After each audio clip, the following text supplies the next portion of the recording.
This is our project from Sri GRM Girls Government Aided Higher Secondary School 8th Standard 8th section. இது இப்போ என்னன்னா gravity light.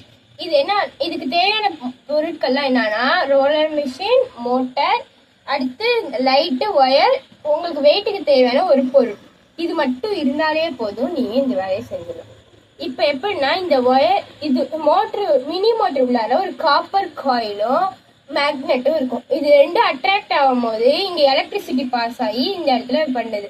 இப்ப நான் விட்டு காமிக்கிறேன் பாருங்க. இந்த ரோலர் மிஷின் கீழே சுத்தும் போது இங்க வந்து அது சுத்துது. இப்ப நான் விட்டு காமிக்கிறேன் பாருங்க.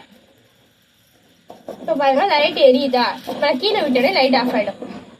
இப்ப திருப்பி நான் செஞ்சு காமிக்கிறேன் பாருங்க. மேல போயிட்டு இப்ப மேல போகும்போது லைட் எரியாது, கீழே விட்டா மட்டும் தான் லைட் எரியும். இப்ப நான் கீழே விட்டு காமிக்கிறேன், திருப்பி பாருங்க. கீழே விட்டோடனே லைட் ஆஃப் ஆகிட்டு பாருங்க. இதுதான் இது வந்து யார் யாருக்கெல்லாம் யூஸ் ஆகும்னு வச்சுக்கோங்க. எலக்ட்ரிசிட்டி இல்லாத டைம்ல, இந்த புயல் வர டைம்லலாம் இருட்டா இருக்கும் போது இது யூஸ் ஆகும். இந்த லைட்டில் நம்ம லைட் எரியும் போது தான் இது யூஸ் ஆகுது. இந்த மோட்ரு மூலமா இந்த லைட் எரியறதுனால யூஸ் ஆகுது. இது யார் யாருக்கெல்லாம் யூஸ் ஆகும்னா, இந்த எலக்ட்ரிசிட்டி, கரண்ட்டு அந்த டைம் இல்லாத டைம்லலாம் இது யூஸ் ஆகும். தேங்க்யூ.